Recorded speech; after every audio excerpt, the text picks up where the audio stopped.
Recognized experts over time. In the 1980s, leading scientist. In the 1990s, PhD student. In the 2000s, media expert. In the 2010s, Karen on Facebook. I can't wait to see what the 2020s expert is going to be.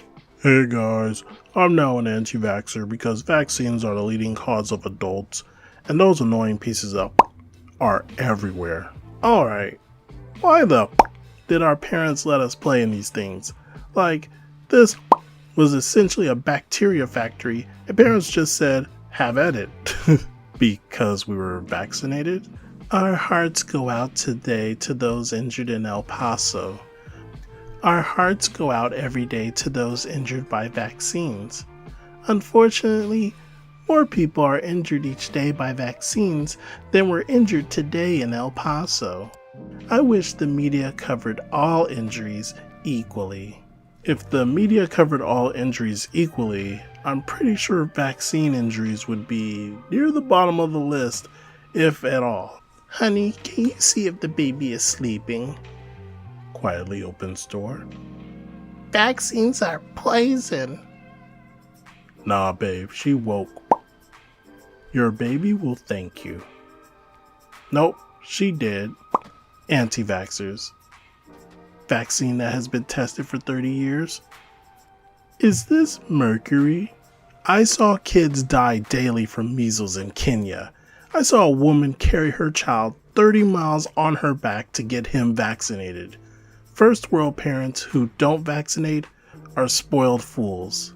I could get in a lot of trouble for telling you this, but it's actually the lollipops we give you after the vaccines where we hide all the toxins.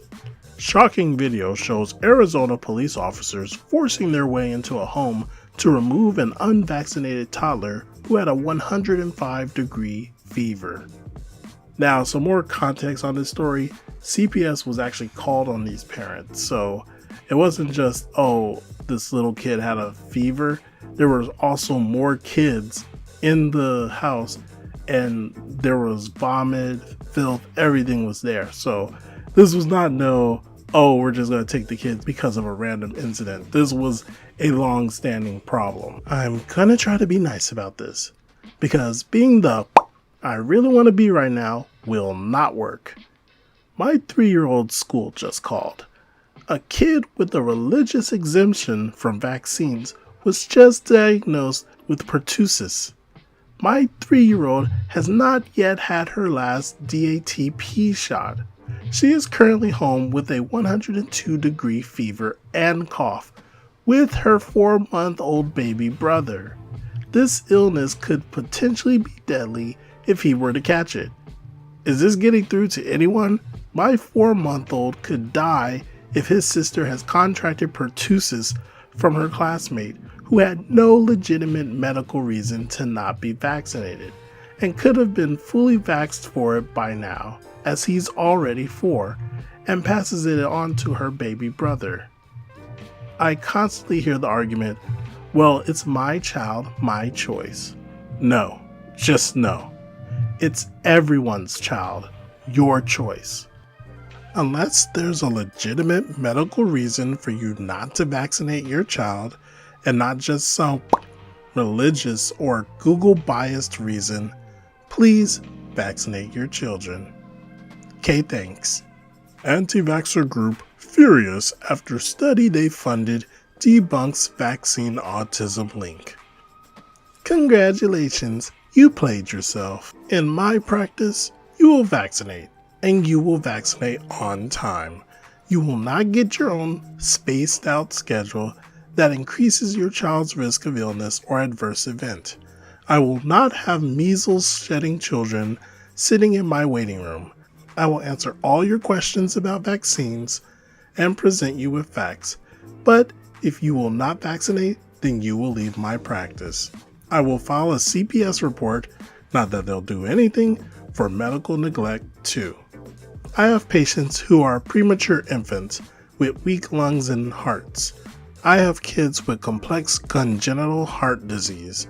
I have kids who are on chemotherapy for acute lymphoblastic leukemia who cannot get all of their vaccines. In short, I have patients who have true special needs and true health issues who could suffer severe injury or death because of your magical belief that your kid is somehow more special than other children, and that's what's good for other children is not good for yours.